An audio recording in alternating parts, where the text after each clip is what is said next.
The drive to my parents' house, the one I'd grown up in, was long and filled with the usual pre-holiday blend of obligation and a sliver of hope for a few peaceful days. It was the Wednesday before Thanksgiving, and the battered pumpkin pie on the passenger seat was my annual, mostly symbolic, peace offering. I juggled it with my duffel bag as I let myself in with the old key I still carried. The first thing that hit me was the silence. No booming TV, no clatter of pans, no smell of my mother, Brenda's overly ambitious Thanksgiving prep. The air was cold still. My stomach tightened. Mom? Dad? Anybody home?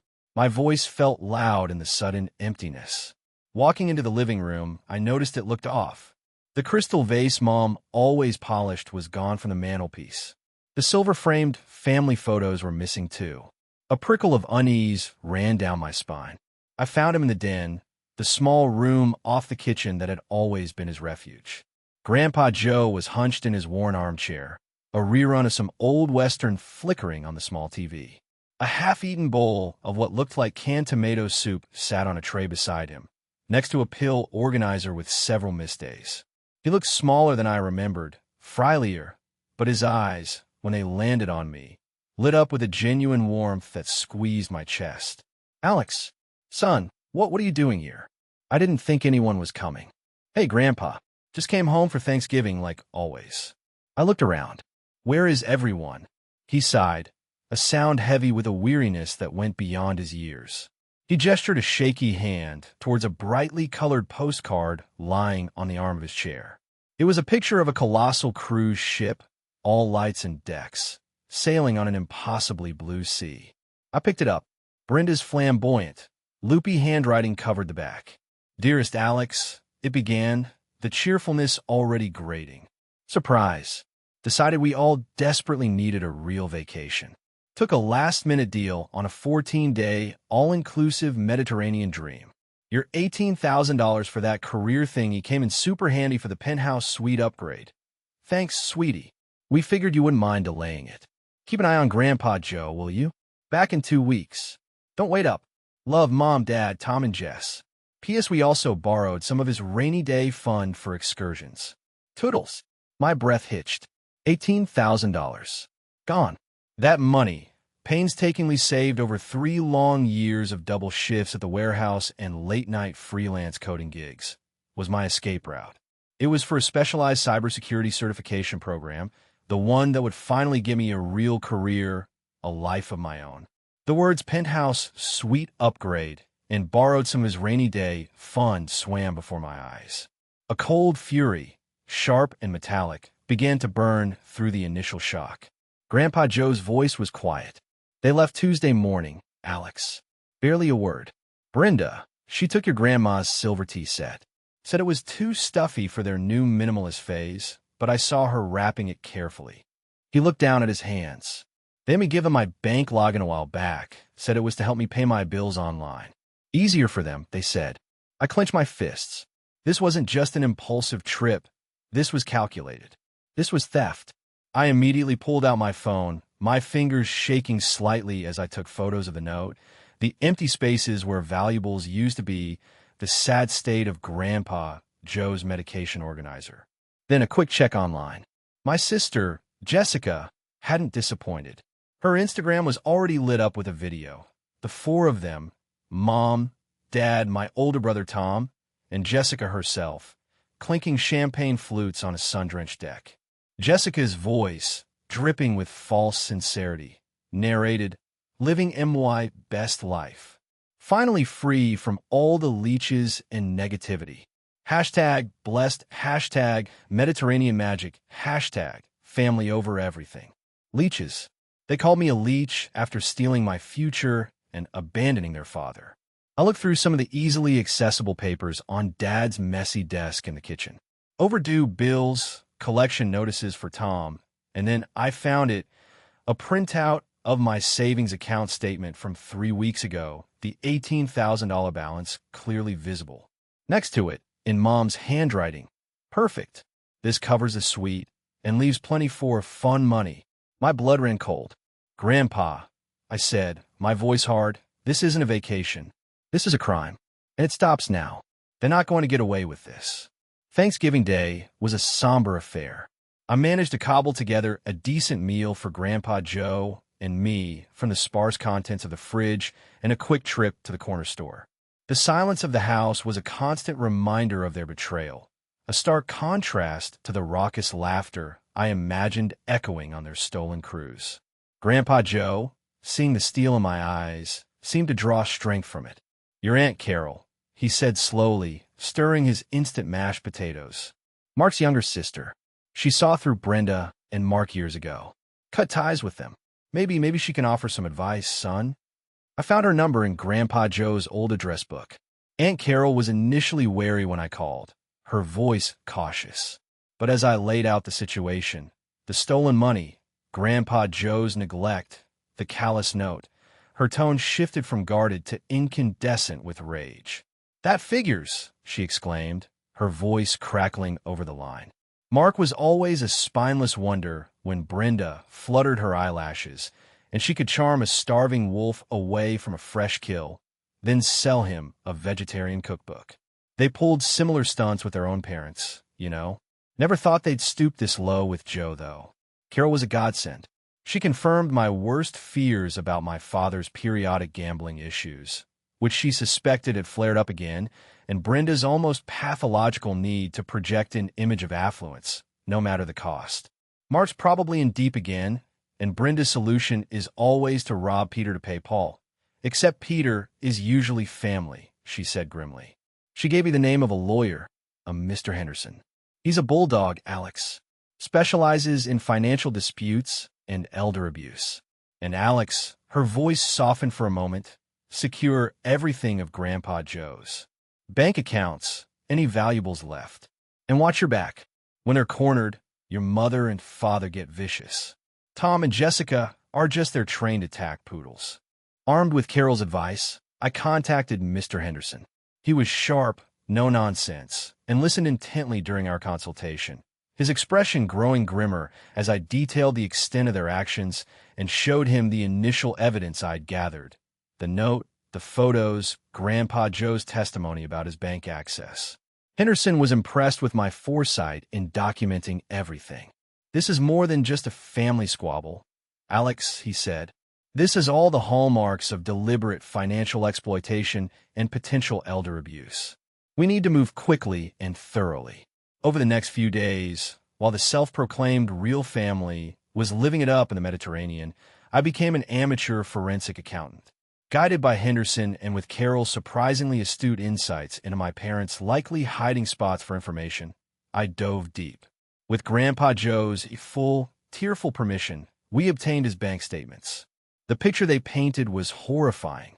Nearly $35,000 siphoned from his pension and savings over the past 2 years in a series of emergency loans to Brenda and Mark, plus the large cash withdrawal Brenda had made just before their trip.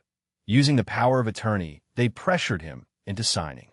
I even discovered Mark had recently cashed out a small life insurance policy my grandmother had left specifically for Grandpa Joe's long-term care. The audacity was breathtaking. I found scanned documents carelessly stored on a shared family cloud account. My parents occasionally had me troubleshoot. Old loan agreements I'd been guilted into signing for Tom's failed business ventures, never repaid. Evidence of attempts to open credit cards in my name when I was younger. Even a copy of the cruise booking confirmation showing the obscene price of their penthouse suite. Then came the email.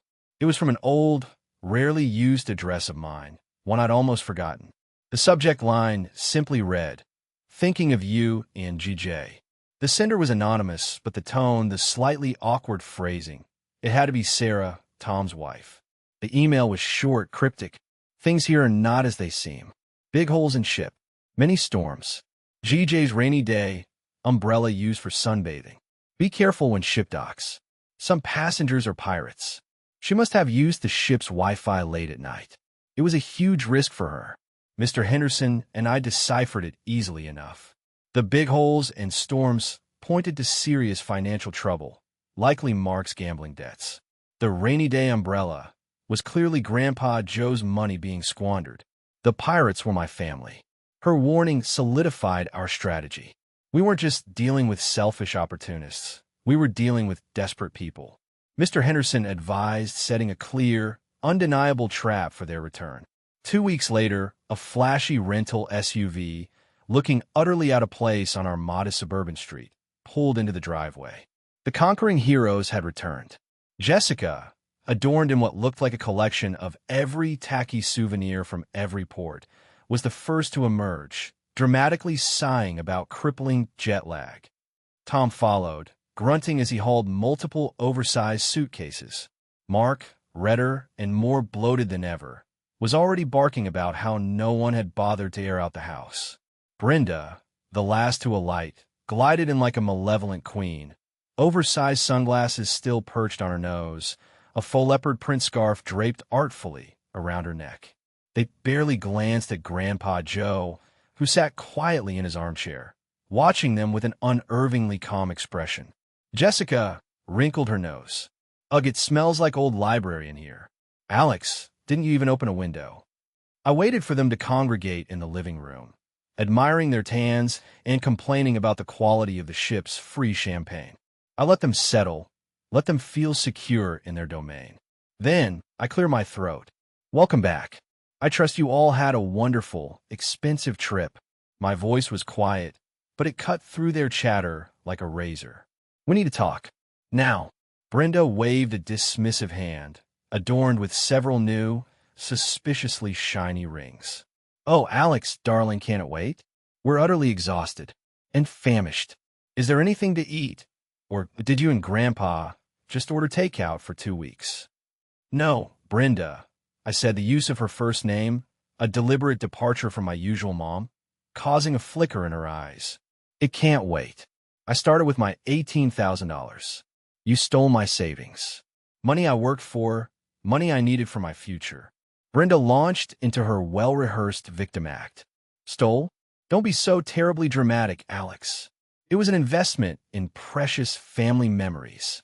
A loan, if you must be so transactional. We were going to pay you back, of course, with a little something extra for your trouble. You're making such a dreadful fuss over nothing. Mark chimed in, his voice blustery. Yeah, kid. Lighten up. We deserve that little break. You're young. You'll make more money. Stop being so selfish.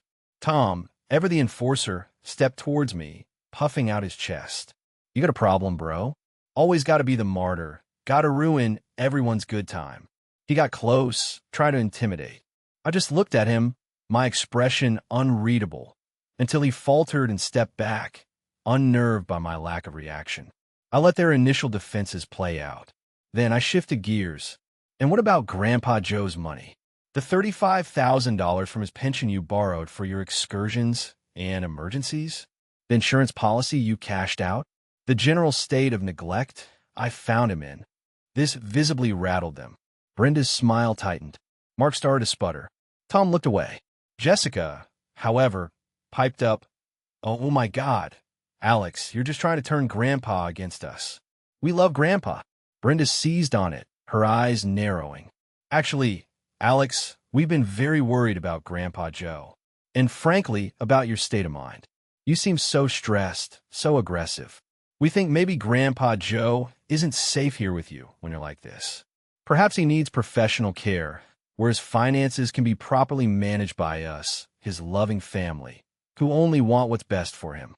Mark and Tom nodded vigorously, their expressions shifting to ones of feigned, grave concern. It was a classic Brenda maneuver. Deflect, attack, and try to seize control. I almost smiled. That's an interesting perspective, Brenda. Because Mr. Henderson, our lawyer, right on cue, the doorbell rang. I opened it to reveal Mr. Henderson, looking impeccably professional, with Aunt Carol standing beside him, her arms crossed, her expression like granite. They stepped inside. Has already filed for emergency temporary guardianship for Grandpa Joe, citing financial endangerment and neglect by you and Mark. And Adult Protective Services have been formally notified of potential elder financial abuse.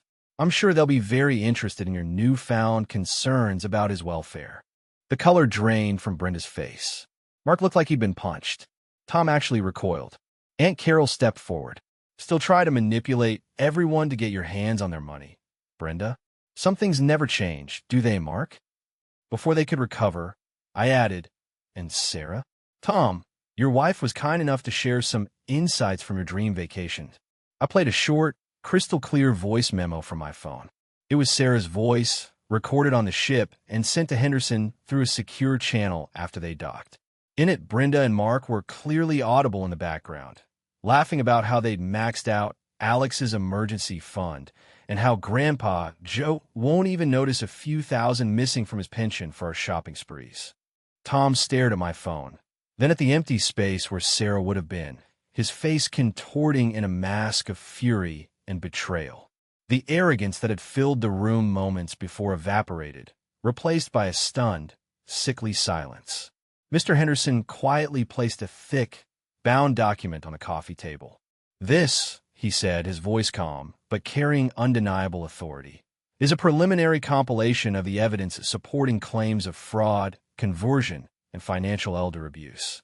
Perhaps now," he looked pointedly at Brenda and Mark, "we can have a productive discussion about full and immediate restitution." Mr. Henderson, with the precision of a surgeon, then walked them through the contents of that binder. He detailed my stolen $18,000, adding a carefully calculated sum for the missed enrollment in my certification program and the interest I would have accrued. He laid out the systematic draining of Grandpa Joe's pension and savings, the $35,000 they borrowed, the cashed-out insurance policy.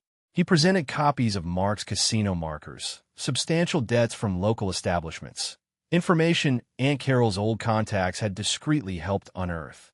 The scale of Mark's gambling addiction, the true black hole sucking their finances dry, was now undeniable. Brenda looked at Mark with pure venom. "The total restitution required," Mr. Henderson stated, his voice devoid of emotion, "is $75,000. This figure includes the full restoration of Alex's funds and opportunity costs, complete reimbursement of all monies taken from Joseph's accounts, coverage of all incurred legal fees, and a component for punitive damages due to the deliberate and egregious nature of the emotional and financial distress inflicted.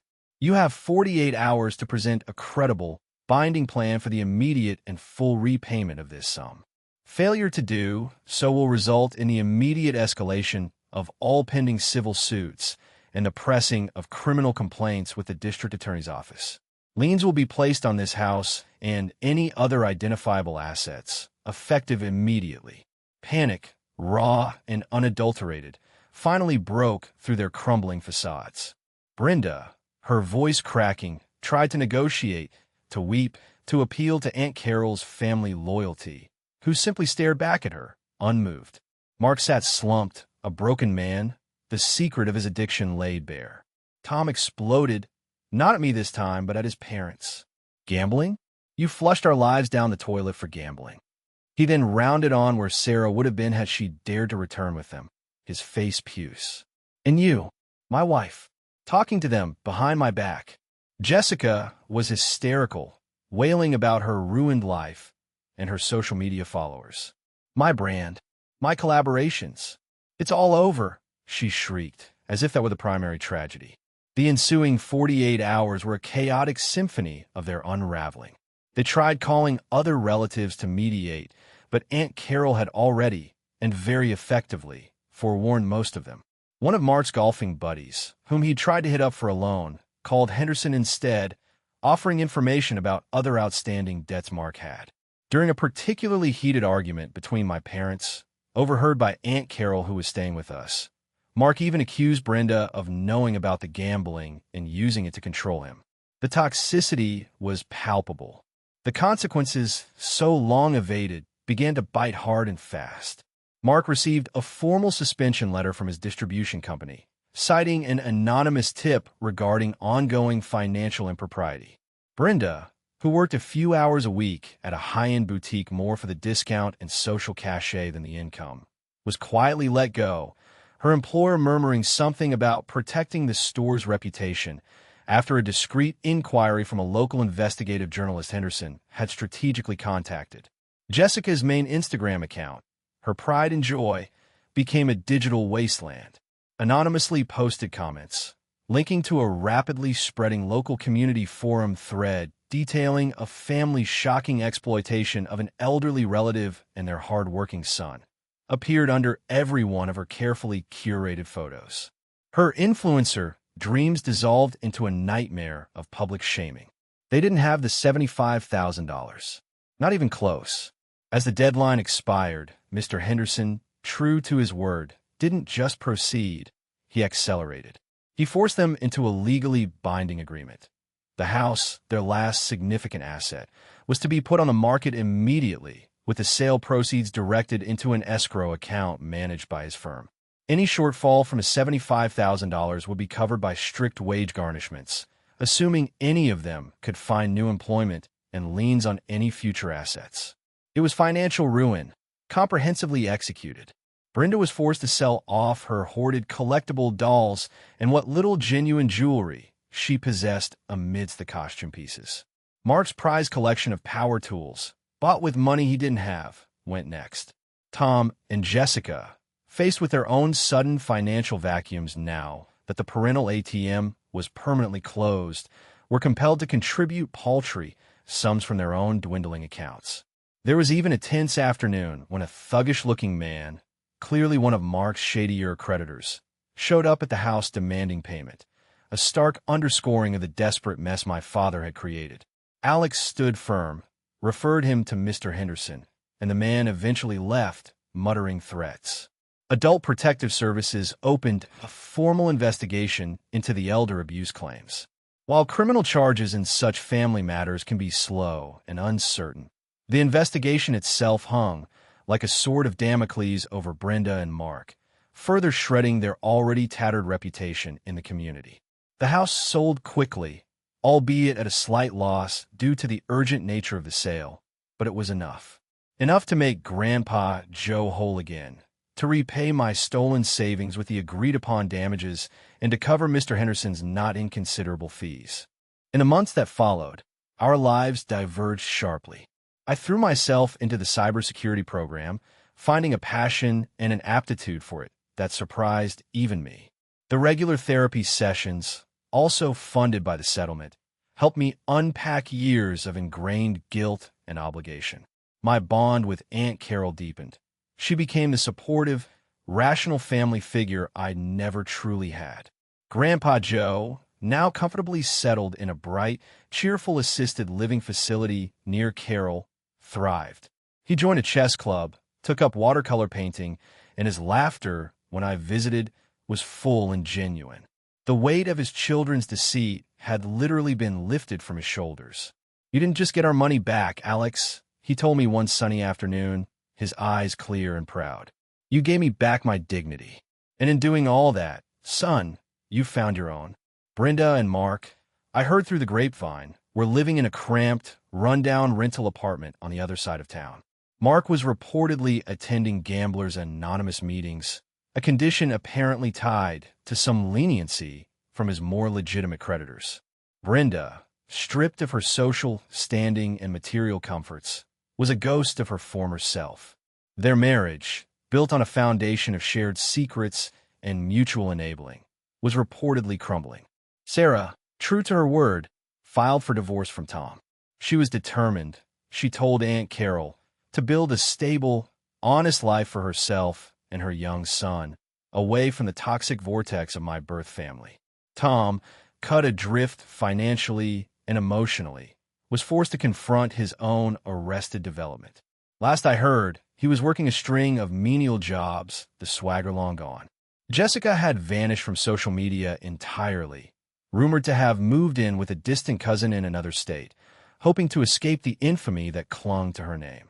One evening, months later, sorting through mail in my own modest, clean apartment, a place I'd chosen and furnished myself, nothing picked by them, nothing touched by their influence, I found a letter. The handwriting was shaky, unfamiliar, yet familiar. It was from Tom. It wasn't a request for money or a demand or even a complaint. It was a stilted, awkwardly worded apology. He mentioned he was in therapy, trying to hold down a steady job. He asked if, someday when I was ready, I might consider just talking. Not to forget, not even to forgive, just to talk. I read it twice, a strange mix of emotions swirling within me. A flicker of something that might have been pity, quickly overshadowed by a profound sense of detachment. I filed the letter away.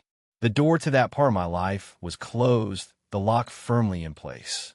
Whether I ever chose to open it, even a crack, would be my decision on my terms. The power finally was mine. I looked around my small living room. My cybersecurity certificate, freshly framed, hung on the wall. It wasn't just a piece of paper. It was a testament to a battle fought and won.